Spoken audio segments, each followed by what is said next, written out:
नमस्कार दोस्तों, study with career में आपका स्वागत है। मैं हूं कैडी पटेल। आज आपके सामने नए टॉपिक के साथ दोस्तों, आज तृतीय श्रेणी की जो मुख्य परीक्षा है उससे संबंधित एक महत्वपूर्ण टॉपिक, जिसमें शैक्षिक परिदृश्य के अंदर शिक्षा में नवाचार के नाम से एक टॉपिक दे रखा है, उनसे संबंधित मैंने आपको ये वीडियो देने का प्रयास किया है। दोस्तों बहुत ही इंपॉर्टेंट है और आपको 5 से 10 मिनट के वीडियो के अंदर इस टॉपिक से जो भी 2-3 क्वेश्चन बनेंगे वो आपके इस टॉपिक से ही कहीं बार नहीं जाएंगे।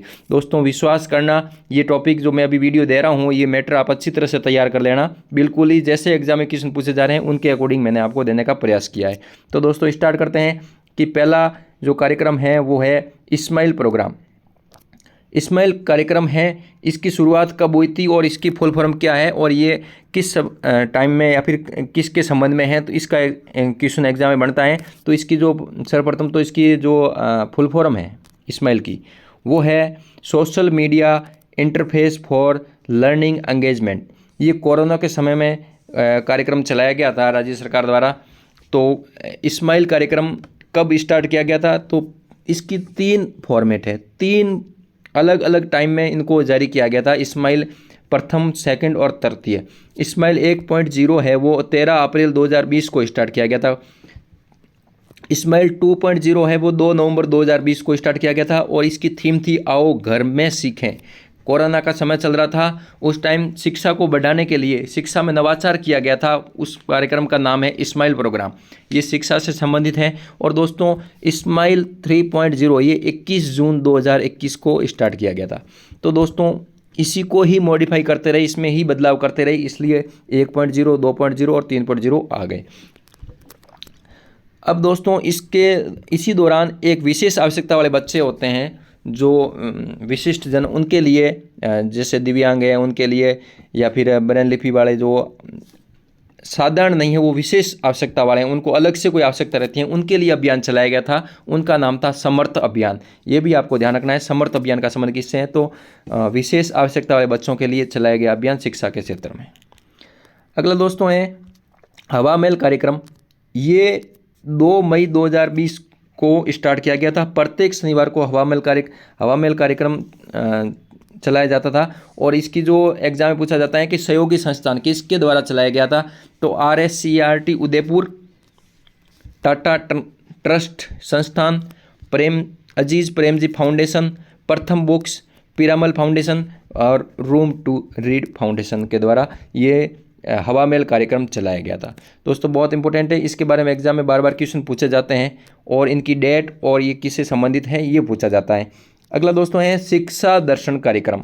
शिक्षा दर्शन कार्यक्रम, ये दर्शन से आपको पता चल गया है कि देखने वाली बात है, दर्शी बात है, तो टीवी के बारे में बात कर रहा है। तो दोस्तों ये 1 जून 2020 को स्टार्ट किया गया था, 1 जून 2020 को। इससे पहले शिक्षा वाणी किया गया था, वो अभी आपको मैं बताऊंगा। लेकिन दोस्तों इसके बारे में देखते हैं कि शिक्षा दर्शन कार्यक्रम है जो 195 मिनट मतलब 3-3.25 घंटे प्रतिदिन कार्यक्रम ये चलता था। और कक्षा 1 से 12 तक की कक्षाओं के लिए ये कार्यक्रम था और ये DD राजस्थान चैनल पर चलता था। टेलीविज़न का जो DD नेशनल राजस्थान है उस पर शिक्षा दर्शन कार्यक्रम चलाया जाता था और इसके माध्यम से बच्चों को तक शिक्षा पहुँचाई जाती थी। और ये इसका टाइम पीरियड पूछा जाता है तो 195 मिनट को या 3.25 घंटे को प्रतिदिन, कक्षा 1 से 12 तक के लिए था ये। और चैनल का पूछे तो DD राजस्थान। इसके बाद में है शिक्षा वाणी। ये है 11 मई 2020। शिक्षा वाणी का मतलब है सुनने की बात कर रहा है, श्रव्य की बात कर रहा है। तो ये प्रति दिवस 55 मिनट कार्यक्रम आता था और इसमें कक्षा 1 से 2 मीना की कहानियाँ और 3 से 12 के लिए पाठ्यक्रम पर आधारित सामग्री उपलब्ध करवाई जाती थी। उसके अकॉर्डिंग उसको शिक्षा का जो प्रसारण किया जाता था शिक्षा वाणी माध्यम से, और इस कार्यक्रम का नाम शिक्षा वाणी दिया गया। शिक्षा दर्शन व शिक्षा वाणी का दूसरा चरण की शुरुआत 21 जून 2021 से की गई। और दोस्तों 21 जून 2021 को इस्माइल कार्यक्रम का 3.0 वर्जन जो तीसरा था वो भी स्टार्ट है, ये भी ध्यान रखना है आपको। और शिक्षा दर्शन शिक्षा वाणी का जो सेकंड चरण चला था वो भी 21 जून को ही स्टार्ट हुआ था, ये आपको ध्यान रखना है। इसके बाद में है ई कक्षा या ई मिशन ई विद्यालय। ई कक्षा मिशन ई विद्यालय कार्यक्रम ये 15 अक्टूबर 2020 को स्टार्ट किया गया था। ई कक्षा यूट्यूब चैनल पर प्रसारित की जाती थी। और राजस्थान सरकार का शिक्षा विभाग, इसमें जो राजस्थान सरकार के शिक्षा विभाग, केरन ऑल इंडिया गैस और वेदांता लिमिटेड व मिशन ज्ञान ट्रस्ट के सहयोग से इनको चलाया जाता था। ये भागीदारी से चलाते थे, तो ये भी ध्यान रखना आपको कि इसमें कौन कौन सी संस्थाएं थी। उसके बाद में वेरी इंपॉर्टेंट क्वेश्चन है no bag day. No bag day ये प्रत्येक शनिवार को मनाया जाता है सरकारी स्कूलों में। तो प्रत्येक शनिवार को नो बैग डे की रखी गई है, और इसमें प्रत्येक शनिवार जो महीने का प्रथम द्वितीय तृतीय होता है उसको अलग अलग थीम से अलग अलग मनाया जाता था, अलग अलग थीम से मनाया जाता था। तो यदि महीने का प्रथम शनिवार है तो वो राजस्थान को पैसानो कार्यक्रम के तहत राजस्थान को पैसानों के संबंधित गतिविधियां की जाती थी। और उसके बाद में यदि महीने का दूसरा शनिवार आता था तो उसकी थीम रहती थी भाषा कौशल विकास। इसके जो महीने का सेकंड सैटरडे होता था उसमें भाषा कौशल के संबंध में विकास के संबंध में कार्यक्रम किए जाते थे। और जो तीसरा शनिवार आता था उसको खेलेगा राजस्थान बढ़ेगा राजस्थान थीम पर आधारित शनिवार पर नो बैग डे मनाया जाता था।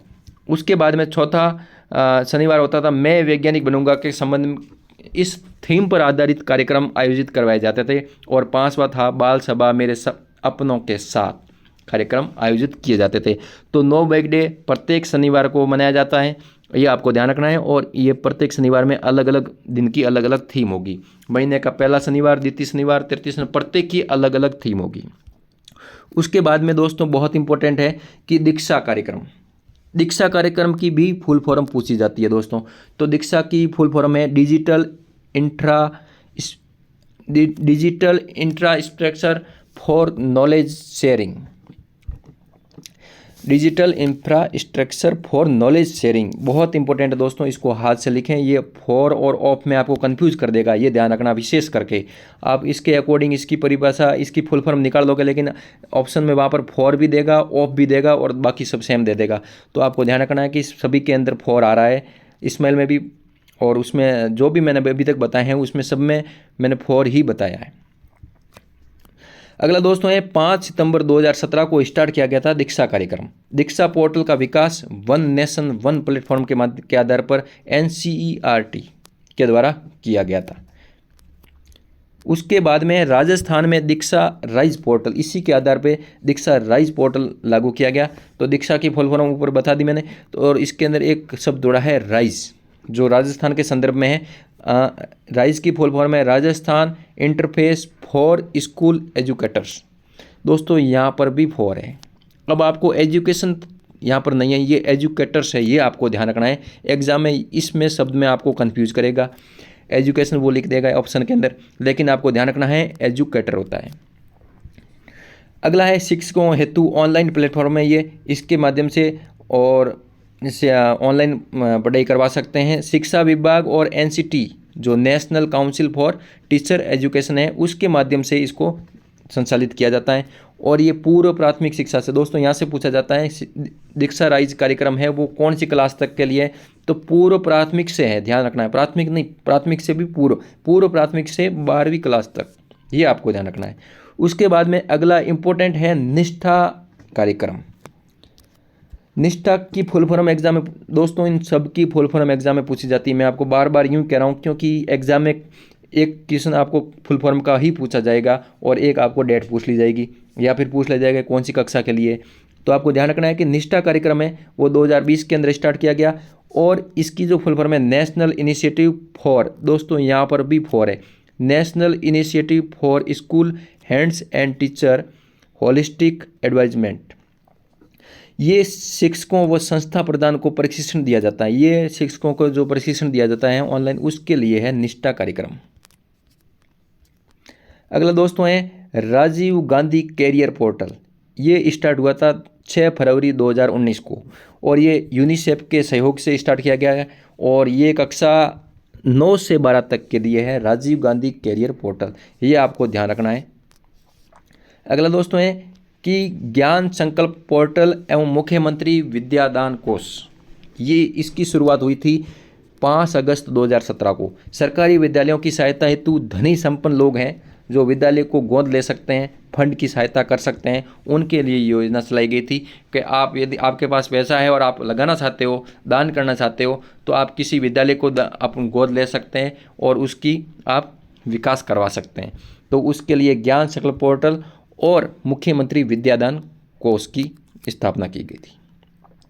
अगला दोस्तों है राजस्थान राज ई ज्ञान पोर्टल। राज ई ज्ञान पोर्टल, राजस्थान से पता चल जाएगा आपको। राज ई ज्ञान पोर्टल है, ये 12 फरवरी 2016 को स्टार्ट किया गया था और ये कक्षा 1 से 12 तक के लिए। PM ई विद्या योजना 30 मई 2020 कक्षा 1 से 12 तक। दोस्तों साधारणतः सब है 12वीं तक है, आप विशेष ध्यान रखें। और इनकी डेटा भी पूछी जाती है। शाला दर्पण कार्यक्रम है, ये शाला दर्पण पोर्टल है, ये 12 फरवरी 2016 को स्टार्ट किया गया था। ई गवर्नेंस को बढ़ावा देने हेतु विद्यालय शिक्षक और शिक्षार्थी सबकी सूचना उपलब्ध होती है शाला दर्पण पर। दोस्तों शाला दर्पण एक पोर्टल है, उसके माध्यम से विद्यालय की क्या है, विद्यालय में जो भी जानकारी है जिसकी सूचना वहाँ पर अपन को शाला दर्पण के माध्यम से मिल सकती है। शिक्षक का बायोडाटा है, शिक्षक का पूरा बायोडाटा, कब से क्या है, क्या डिग्री है, जो भी है, और शिक्षार्थी ने क्या क्वालिफाई किया है, क्या उसको उपलब्धि मिली है, उसको जो भी स्कूल के अंदर उसने सीखा है, जिस चीज़ में भाग लिया है कार्यक्रम में, या उसका जो भी बायोडाटा है उसका पूर्ण विवरण होता है शाला दर्पण पर, सबका फीड होता है। अगला दोस्तों है SIQE। दोस्तों इसकी फुल फॉर्म आपको एग्जाम में पूछी जाती है। तो दोस्तों state initiative for quality education, state initiative for, दोस्तों यहाँ पर भी फॉर है, ये भी आपको ध्यान रखना है। मैंने जो भी अभी फुल फॉर्म बताई सबके अंदर फॉर आ रहा है, आप विशेष ध्यान रखें। यूँ क्या आपको ऑप्शन में मिलेगा, उसमें ये सब पूरा मिल जाएगा, ये मिल जाएगा, लेकिन यहाँ पर ऑफ कर देगा, फिर वो ऑप्शन चेंज कर देगा, फिर आप कन्फ्यूज हो जाएंगे ऑफ था या फॉर था। तो आपको विशेष ध्यान रखना है ऑफ और फॉर का, कहाँ एजुकेशन आ रहा है, कहाँ एजुकेटर आ रहा है, ये भी ध्यान रखें। दोस्तों ये अप्रैल 2015 में स्टार्ट किया गया था और इसके संचालन हेतु राजस्थान माध्यमिक शिक्षा परिषद जयपुर, निदेशालय माध्यमिक शिक्षा बीकानेर, बौद्ध शिक्षा समिति, यूनिसेफ और SIERT, ये संस्थाएं मिलकर के SIQE को संचालन हेतु MOU है इन संस्थाओं के बीच में, ये भी आपको ध्यान रखना है, बहुत इंपॉर्टेंट है दोस्तों।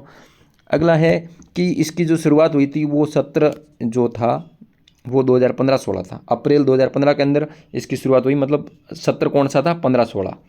और ये कौन सी क्लास के लिए, ये दोस्तों इंपॉर्टेंट है, कक्षा 1 से 5 तक के लिए। और इसके अंदर जो गतिविधियां सम्मिलित है और जो कौन कौन सी है, CCP, ABL और CCE, इन तीनों को मिला करके इसको संचालित किया जा रहा है।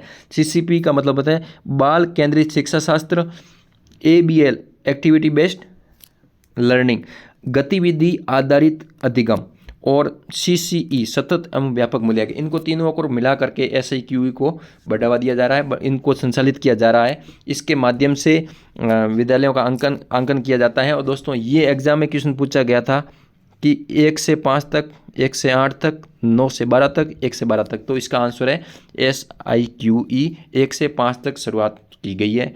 शुरुआत में 1 से 5 तक क्लासों के लिए ही शुरुआत की गई है और इसका जो सत्र है वो 2015-16 आपको याद रखना है।